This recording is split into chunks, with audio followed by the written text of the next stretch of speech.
آداب، یہ آکاشوانی ہے۔ خبروں کے ساتھ میں ماجد علی۔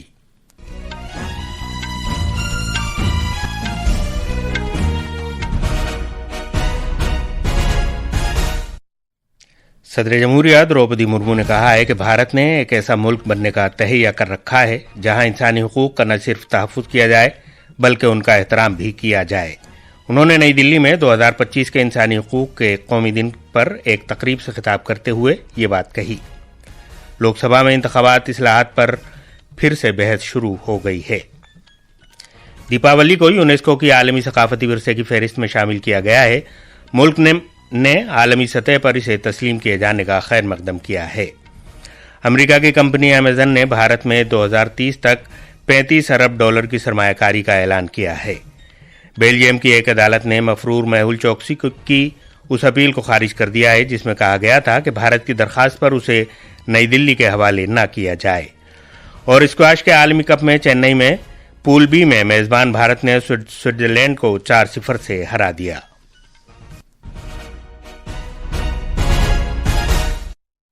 اب خبریں تفصیل سے۔ صدر جمہوریہ دروپدی مرمو نے کہا ہے کہ بھارت نے اس بات کا تہیہ کر رکھا ہے کہ ملک کو ایسا بنایا جائے جہاں انسانی حقوق کا نہ صرف تحفظ کیا جائے بلکہ ان کا احترام بھی کیا جائے۔ انہوں نے یہ بات نئی دلی میں 2025 کے انسانی حقوق کے دن کے موقع پر ایک پروگرام سے خطاب کرتے ہوئے کہی۔ صدر جمہوریہ نے کہا کہ انسانی حقوق کی عظمت اور وقار پر کوئی سوال نہیں اٹھایا جا سکتا اور کسی کو بھی اس کے حقوق سے محروم نہیں کیا جانا چاہیے۔ انسانی حقوق کا یہ دن معاشرے میں مساوات، انصاف اور رواداری کو فروغ دینے کے لیے منایا جاتا ہے۔ محترمہ مرمو نے کہا کہ انصاف بھارت میں ہر شخص کا پیدائشی حق ہونا چاہیے۔ Human rights are contained in the vision of our Constitution. Highlighting our constitutional objectives, we must make our political democracy a social democracy as well. Human rights promote social democracy. Human rights encompass the right to live without fear, to learn without barriers, to work without exploitation, and to age with dignity. صدر جمہوریہ نے یہ بھی کہا کہ انسانی حقوق کا عالمی سطح پر خاکہ بنانے میں بھارت نے ایک اہم کردار ادا کیا۔ محترمہ مرمو نے آئین ساز اسمبلی کی 15 خاتون ارکان میں سے ہنسا مہتا کا ذکر کیا اور کہا کہ انہوں نے انسانی حقوق کا عالمی اعلانیہ مرتب کرنے میں ایک اہم کردار ادا کیا۔ محترمہ مرمو نے کہا کہ سرکار کی مختلف مؤثر اسکیموں کے نتیجے میں خواتین کو اقتصادی سرگرمیوں میں شامل ہونے کا موقع ملا ہے اور ان کے وقار میں اضافہ ہوا ہے۔ اس طرح بھارت کی خود کفالت بھی مضبوط اور مستحکم ہوئی ہے۔ انسانی حقوق کا یہ دن 1950 سے منایا جا رہا ہے جبکہ 1948 میں اقوام متحدہ کی جنرل اسمبلی نے انسانی حقوق کا عالمی اعلانیہ منظور کیا تھا۔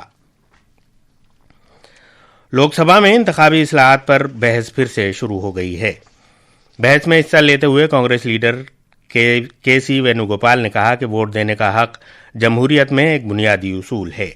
انہوں نے الزام لگایا کہ انتخابی کمیشن جانبدار ہوتا جا رہا ہے۔ جناب وینو گوپال نے یہ بھی الزام لگایا کہ 2024 لوک سبھا انتخابات سے پہلے کانگریس پارٹی کے کھاتے انکم ٹیکس ریٹرنز دیر سے جمع کرنے کا حوالہ دیتے ہوئے منجمد کر دیے گئے تھے۔ انہوں نے بہار میں بڑے پیمانے پر ووٹروں کے نام ہٹائے جانے کے بارے میں بھی بات کی۔ بی جے پی کے لیڈر روی شنکر پرساد نے کہا کہ اپوزیشن جب بھی ہارتی ہے تو وہ انتخابی عمل پر سوالات اٹھاتی ہے۔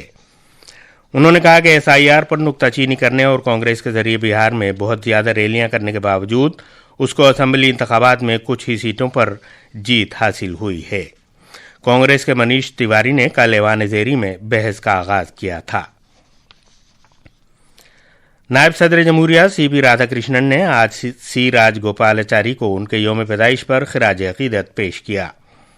سوشل میڈیا کی ایک پوسٹ پر نائب صدر جمہوریہ نے کہا کہ راج گوپالاچاری ایک غیر معمولی ذہانت والی شخصیت، مجاہد آزادی اور ایک ایسے نظریے کے حامل تھے جس میں بھارت کے عوام کی زندگی میں سدھار پیدا کیا۔ جناب رادھا کرشنن نے کہا کہ سی راج گوپالاچاری کی زندگی ان سبھی کے لیے مشعل راہ ہے جو اپنی ذہانت کے ساتھ ملک کی خدمت کرنا چاہتے ہیں۔ وزیر اعظم نریندر مودی نے آج شہید دیوس کے موقع پر ان بہادروں کو یاد کیا جنہوں نے آسام تحریک میں حصہ لیا تھا۔ سوشل میڈیا کی ایک پوسٹ پر وزیر اعظم نے کہا کہ یہ تحریک ملک کی تاریخ میں ہمیشہ اہمیت کی حامل رہے گی۔ جناب مودی نے اس بات کو بھی دہرایا کہ بھارت ان لوگوں کے خوابوں کو پورا کر رہا ہے جنہوں نے آسام تحریک میں حصہ لیا تھا۔ حکومت نے کہا ہے کہ امرت بھارت اسٹیشن اسکیم کے تحت 160 ریلوے اسٹیشنوں کا کام مکمل ہو چکا ہے۔ آج لوک سبھا میں وقفہ سوالات کے دوران سوالوں کا جواب دیتے ہوئے ریلوے کے وزیر اشونی ویشنو نے کہا کہ 1300 سے زیادہ اسٹیشنوں کو اس اسکیم کے تحت تجدید کاری کے لیے چنا گیا ہے۔ انہوں نے کہا کہ مسافروں کے ٹھہرنے کی جگہ، مسافروں کے لیے ہال، پارکنگ کی جگہ اور ریلوے اسٹیشنوں تک پہنچنے کا آسان راستہ جیسی تعمیرات کر کے حکومت ریلوے اسٹیشنوں پر مسافروں کے لیے سہولیات دینے کی خاطر کام کر رہی ہے۔ اسٹیشنز کو نو نرمان کرنے کے لیے ایک امرت بھارت اسٹیشن یوجنا آرمبھ کی ہے اور یہ آج کے سمے میں پورے وشو میں سب سے بڑا اسٹیشن کا ریکنسٹرکشن پروگرام ہے۔ 1300 سے زیادہ اسٹیشنوں کا ریکنسٹرکشن چل رہا ہے۔ 160 اسٹیشن کا کام کمپلیٹ ہو گیا ہے۔ یہ خبریں آکاشوانی سے نشر کی جا رہی ہیں۔ بھارت میں سب سے زیادہ منایا جانے والا ثقافتی تہوار دیپاولی اقوام متحدہ کی تعلیمی، سائنسی اور ثقافتی تنظیم یونیسکو کے انسانیت کے ثقافتی ورثے کی نمائندہ فہرست میں شامل کیا گیا ہے۔ اس بات کا اعلان کرتے ہوئے ثقافت اور سیاحت کے وزیر گجیندر سنگھ شیخاوت نے کہا کہ یہ ہر بھارتی کے لیے ایک جذباتی لمحہ ہے۔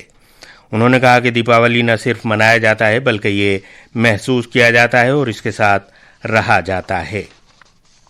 نائب صدر جمہوریہ سی پی رادھا کرشنن اور وزیر اعظم نریندر مودی نے یونیسکو کے اس فیصلے پر خوشی اور مسرت کا اظہار کیا ہے۔ ایک سوشل میڈیا پوسٹ میں نائب صدر جمہوریہ رادھا کرشنن نے کہا کہ دیوالی کو عالمی سطح پر تسلیم کیا جانا ملک کے ہر شہری کے لیے فخر کا لمحہ ہے۔ انہوں نے یہ بھی کہا کہ اس کے تسلیم کیے جانے سے بھارت کے مالا مال ثقافتی ورثے کا اظہار ہوتا ہے اور بنی نوع انسانی کے لیے ایک پیغام ملتا ہے۔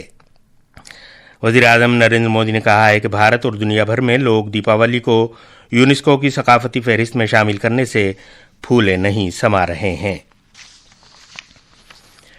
امریکہ کی ٹیکنالوجی کی بڑی کمپنی امیزون نے بھارت میں 2030 تک $35 ارب کی سرمایہ کاری کرنے کا اعلان کیا ہے۔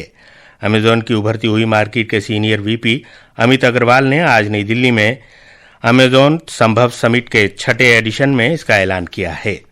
انہوں نے مزید کہا ہے کہ سرمایہ کاری امیزون کی بڑھوتری کے ساتھ وکست بھارت کے نظریے سے ہم آہنگ ہے۔ کل نئی دلی میں بھارت اور امریکہ کے امور خارجہ کے دفتروں کے درمیان صلاح و مشورہ ہوا، جس کی صدارت مشترکہ طور پر خارجہ سیکریٹری وکرم مسری اور امریکہ کے محکمہ خارجہ میں انڈر سیکریٹری ایلیسون ہوکر نے کی۔ بیلجیم کی ایک اعلیٰ عدالت نے بھارت کے فرار ملزم میہول چوکسی کی وہ اپیل مسترد کر دی ہے جو اس نے اینتورپ میں اپنی گرفتاری کے خلاف دی تھی۔ بھارت نے میہول چوکسی کی حوالگی کی درخواست کی تھی جس کی بنیاد پر اسے گرفتار کیا گیا تھا۔ بیلجیم کی اپیلوں کی سماعت کرنے والی ایک عدالت نے کل برسلز میں چوکسی کی درخواست پر سماعت کی اور بھارت کے حق میں فیصلہ سنایا۔ چنئی میں بھارت نے اسکواش عالمی کپ 2025 کے پول بی کے اپنے پہلے میچ میں سوئٹزرلینڈ کو 4-0 سے ہرا دیا۔ بھارت کے قومی چیمپئن ویلون سینتھل کمار نے پہلے میچ میں عالمی نمبر 2096 سوئٹزرلینڈ کے روبن گادولا کو 3-0 سے شکست دی۔ دوسرے میچ میں اس مقابلے میں سب سے کم عمر اسکواش کھلاڑی اناہت سنگھ نے سیلین والسر کو 3-0 سے ہرا دیا۔ اور آخر میں خاص خبروں کی سرخیاں ایک بار پھر۔ صدر جمہوریہ دروپدی مرمو نے کہا ہے کہ بھارت نے ایک ایسا ملک بننے کا تہیہ کر رکھا ہے جہاں انسانی حقوق کا نہ صرف تحفظ کیا جائے بلکہ ان کا احترام بھی کیا جائے۔ انہوں نے نئی دلی میں 2025 کے انسانی حقوق کے قومی دن پر ایک تقریب سے خطاب کرتے ہوئے یہ بات کہی۔ لوک سبھا میں انتخابات اصلاحات پر پھر سے بحث شروع ہو گئی ہے۔ دیپاولی کو یونیسکو کی عالمی ثقافتی ورثے کی فہرست میں شامل کیا گیا ہے۔ ملک نے عالمی سطح پر اسے تسلیم کیے جانے کا خیر مقدم کیا ہے۔ امریکہ کی کمپنی امیزون نے بھارت میں 2030 تک $35 ارب کی سرمایہ کاری کا اعلان کیا ہے۔ بیلجیم کی ایک عدالت نے مفرور میہول چوکسی کی اس اپیل کو خارج کر دیا ہے جس میں کہا گیا تھا کہ بھارت کی درخواست پر اسے نئی دلی کے حوالے نہ کیا جائے۔ اس کے ساتھ ہی خبروں کا یہ بلیٹن ختم ہوا۔